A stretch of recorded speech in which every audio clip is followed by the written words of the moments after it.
Well, hello. Today is Thursday, December 30th, and we have lots of birthdays today. Today is Faye Young's birthday.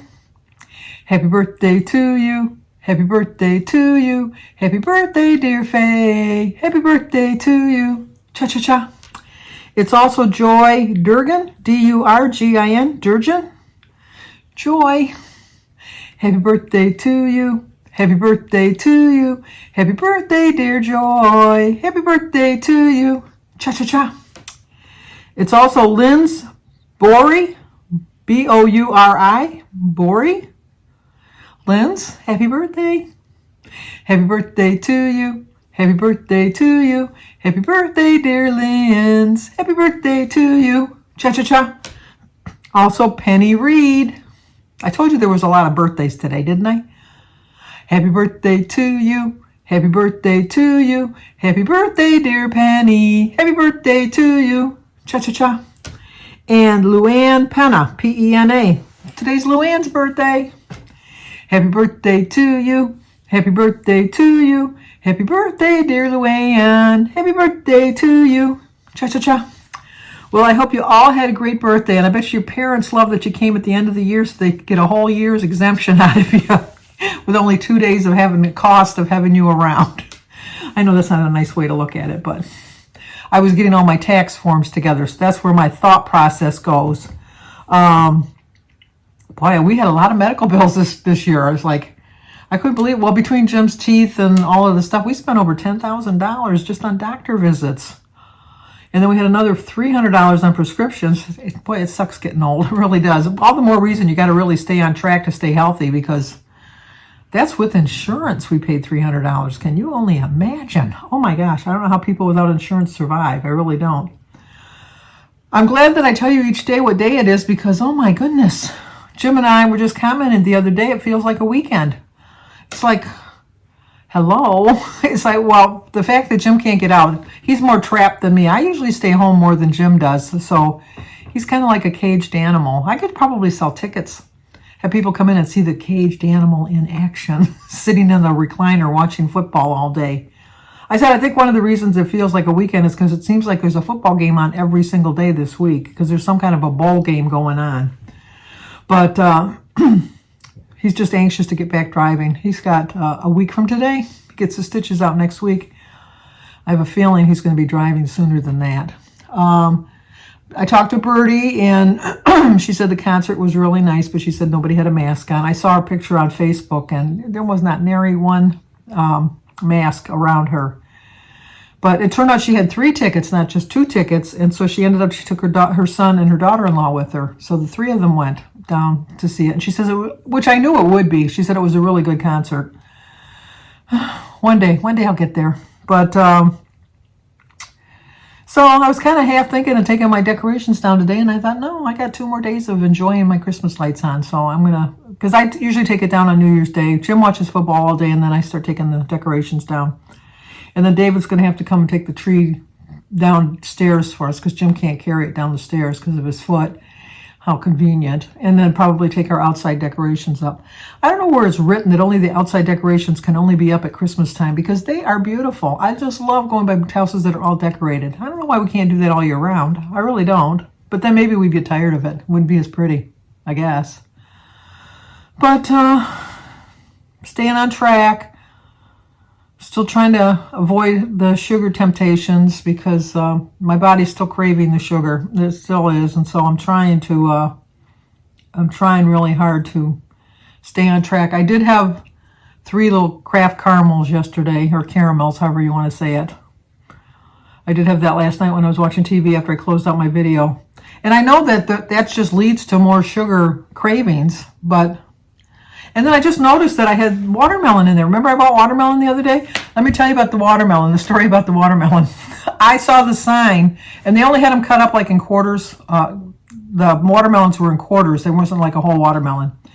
And it said $1.29. And so I thought, that's not a bad price, because during the summer I was paying like $3.99, $4.99 for a whole watermelon.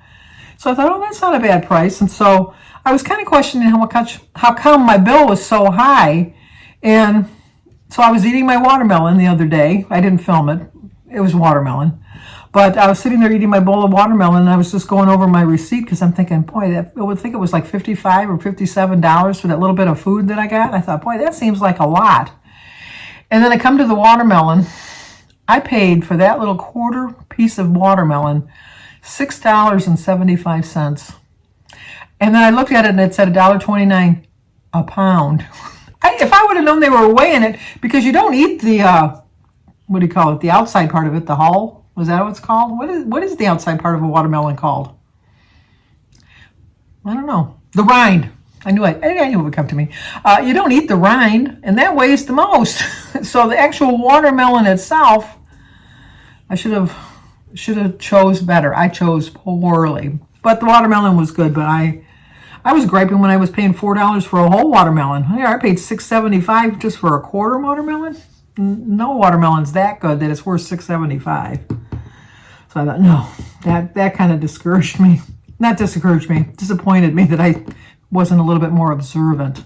Because I had my strawberries and blackberries and raspberries, and I had my apples and my grapefruit and my bananas, and so I had enough. I do have pineapple in the cupboard. I like the canned pineapple. I don't like a fresh pineapple. First of all, it's too much work. But I like to see how pretty they look, and they look really nice on a fruit display, like, when you get the whole watermelon with, like when they say, oh, I got a watermelon, and it looks nice on a grocery haul. But nah, I don't like a fresh one. I like it. But I get the kind that's packed in its own juice.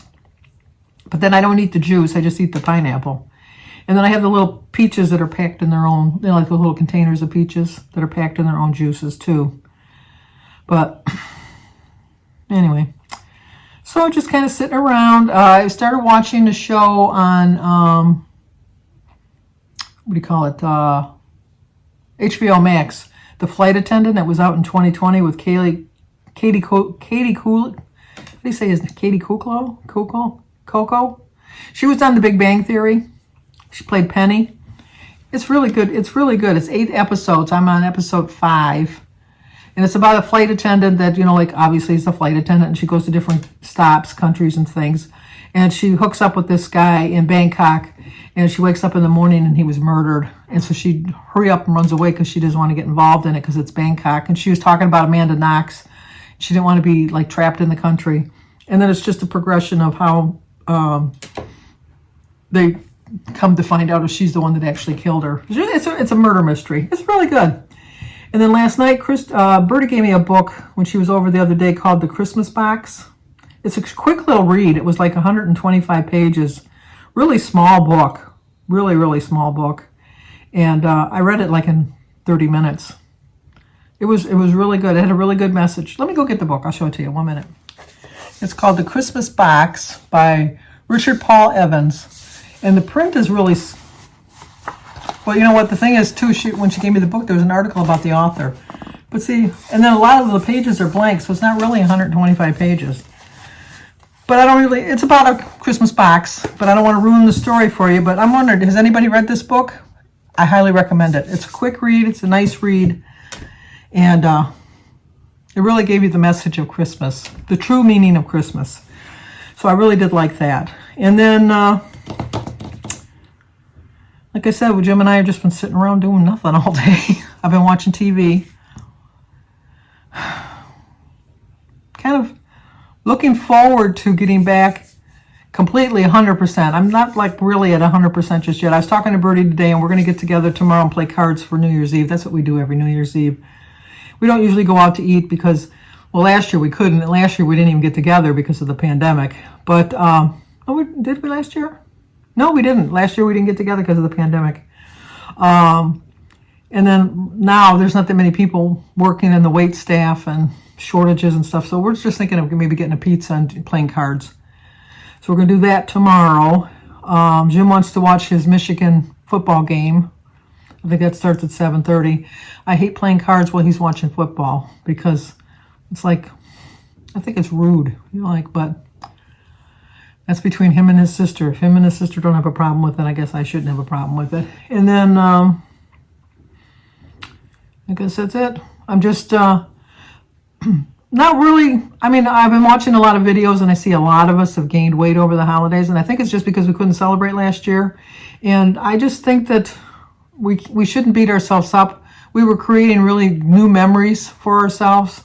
And so we should just go with the flow with that and not worry about it. And then just really these last 2 days really of Christmas week, New Year's coming up, is don't starve ourselves. And even when we start back again eating healthy, do it in a responsible way. Don't go like binge crazy on the opposite end where you're just like starving yourself and working out harder than you normally would have worked out.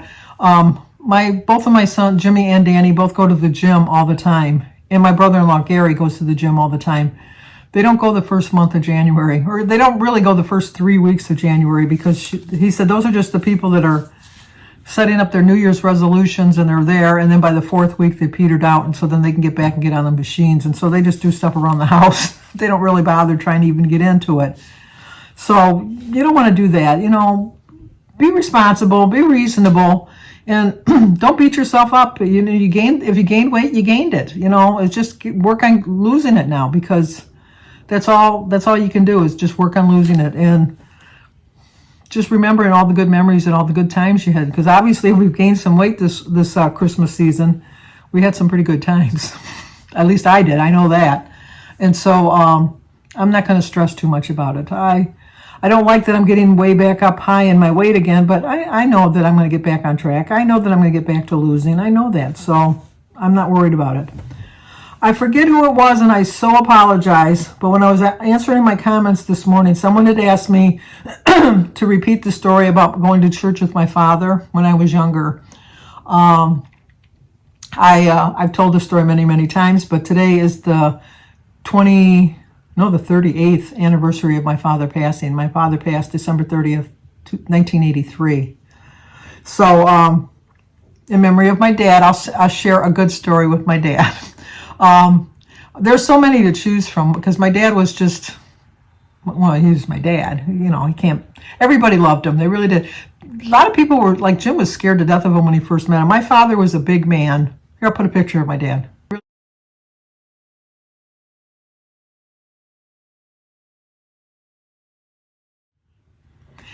My father was a big man, and not depressing. I'm not leaning the way to depression, but when he was sick, that last year he was sick, he wouldn't visit anybody, and he wouldn't let anybody visit him, rather, because he didn't want them to see him in a sickly way, because he was always such a big, strong man, and always, like not the life of the party, but like the presence of the room, because he was so big. And when he did pass away, he, at his heaviest, I think he was like 350 pounds. And when he passed away, he probably weighed about 120. And so when people would come into the room there and they'd start going up to the casket, they'd very nonchalantly kind of walk out because they thought they were in the wrong room. So we had to make a point of standing at the door and preparing people to see my dad, because he had lost so much weight. But that's not the story I was going to share. I just thought that was kind of funny. And not funny, but kind of like a memory, I guess. But anyway, when we were little, when we would go to church, back then we only had the one car, and there were 6 kids when I was 10. And so we would either go to church with my mother or we would go to church with my father. Now, both of them had their good they had the good aspects of going with either one of them. If you went with my mother, you got to sit in the pew, because we were having, the church was just being built, and they were raising money for the steeple to put the cross and everything. Now here's a picture that I found. I think I'm in this picture. The one little girl that has the bangs. I don't know how to point to it. If I could figure out a way, I would do it with my editing, but I can't. But I'll put a picture here, which I think I'm the one little girl in the picture.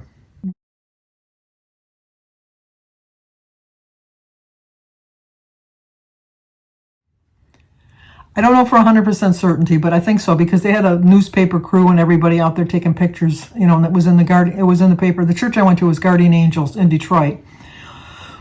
Anyway, so they would have a collection, and in order to sit in the pew, you had to pay a dime to sit down in the pew. So my mother would always pay the dime because my mother figured I worked all week taking care of 6 kids, cooking and cleaning. And, back then it wasn't just like we had a wringer washer, like you had to put the clothes through the thing and wring it and pull it out. We had a clothesline. We had clothes hanging all the time because we didn't have a dryer. Then we had to iron. My mother ironed everything. My mother was a really good cook. She cooked everything from scratch. Obviously, I think everybody cooked everything from scratch back then. But she just figured she's worth that dime on Sundays, and whoever she brought to church was going to get their seat too. So she would scrimp and save, and we would get to sit.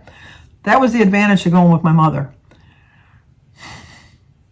The disadvantage was you had to be really, really, really good in church. My mother was a converted Catholic. I think the people that are converted are more I know this is terrible to say, but I think the people that are converted are a little bit more religious. Not all times, not all the time. I'm speaking from my own experience with my mother. I think because my mother was a Lutheran growing up, and when she converted to Catholicism, she kind of went way over to the other side. So she was like really Catholic, my mother was. So the advantage was you got to sit, but the disadvantage was that you had to be perfect and you had to say all your prayers and you had to kneel properly. You couldn't like lean back with your butt on the pew. You had to kneel straight up. It was just, it had its drawbacks going with my mother, but you got to sit. That was a good thing. When you went with my dad, you didn't get to sit because my dad says, I'm not paying a dime for that seat. I put enough in the regular envelope that they can pay for that steeple. We're standing. And we would have to stand through the whole Mass. And back then, Masses were long. When I was a little kid, they probably seemed like 3 hours. They probably were like an hour, maybe 45 minutes, maybe an hour. It seemed like 3 when you're standing that whole time. That was the disadvantage because you didn't get to sit. But the advantage was if you were good, you got to go and sit. You got to go to Cunningham's, sit up at the counter, and get a package of Chuckles and a small little Coke. So every Sunday you got to decide, well, you're going to go with Mom or you're going to go with Dad. And then sometimes you didn't have a choice because obviously everybody wanted to go with Dad. You were going to get Chuckles. You didn't get the whole package of Chuckles. I don't know if I still got some Chuckles because I think I got some Chuckles for, yeah, I did. I tried to hide them. I got some Chuckles for Christmas because my kids know how much I like them. See, there's 5 Chuckles. You didn't get the whole package of Chuckles when you went with my dad. You got one of the Chuckles. And he usually only brought 2. You got 2, actually, because usually only brought 2 kids. My dad couldn't handle more than 2 of us at a time. So he would get 2 pieces of Chuckles. And I always picked the red one. And then my brother Michael, when I would go with him, would always pick the green one. And then we would fight over the yellow and the orange because neither one of us wanted the black licorice one. So my dad would always eat that one. So in memory of my dad, I'm not going to eat the Chuckles, but I'm thinking about the Chuckles today. So I'm going to show you my food today. I ate breakfast. When my cousin Lynn was here a couple weeks ago, she made a French toast casserole, and there was a lot of leftovers, so I divided it up and put it in the freezer. So I had some of that for my breakfast. I had an odd lunch. I had a sugar-free pudding with some crackers and some water. And then I had a chicken stir-fry for dinner, which Jim absolutely loved, and it had vegetables in it. It had green and red peppers and some onions and some mushrooms, a little bit of cheese, the chicken, some garlic. It was good. I had mine over rice, and Jim had his over noodles because Jim doesn't like rice. But anyway, don't beat yourself up if you had a heavy weight gain over the holidays. Think of the memories you created. Think of the memories, the good times you had. And I know you. I know you're going to get that weight off. I know you're not going to leave that on. But don't beat yourself up and don't starve yourself for the next couple days just to get back on track. Eat healthy. Use your points. Use your food that's the right foods to eat. And get some exercise. So I'm going to end it now. So if you're new to my channel, please subscribe, leave a comment, hit that like button, share if you think somebody might like to see it. As always, stay safe, and let's take a look and see what I had to eat today. Okay, for breakfast, I'm going to have some leftover French toast casserole that we had on for Christmas. I froze it. So here's my breakfast. Today is Thursday, December 30th. I have 23 dailies, and I have 23 weeklies left. My quote is, you'll never change your life until you face the choices you make daily. Breakfast is 6 points for my French toast casserole, 1 point for a third of a cup of sugar-free syrup, 2 points for 8 ounces of Simply Light orange juice, and 0 for my tea and bacon, or banana rather. It's a 9-point breakfast. Whoa, bright light. It's a little dark in here. We're just watching TV. But anyway, I'm going to have a sugar-free Jell-O for 2 points and some crackers that I've measured out for 4 points. So it's a 6-point lunch, snack, whatever you want to call it. Okay, for dinner, we're going to have a chicken stir-fry with some Spanish rice. Jim's having egg noodles with his, and a glass of iced tea. It is an 8-point dinner, 2 points for my stir-fry with the cheese that's on top of it. The rest is all zeros. It's onions, green and red peppers, some mushrooms, onion, and the chicken. And 6 points for a cup of rice and 0 for my iced tea. I ended up my day right on 23 points.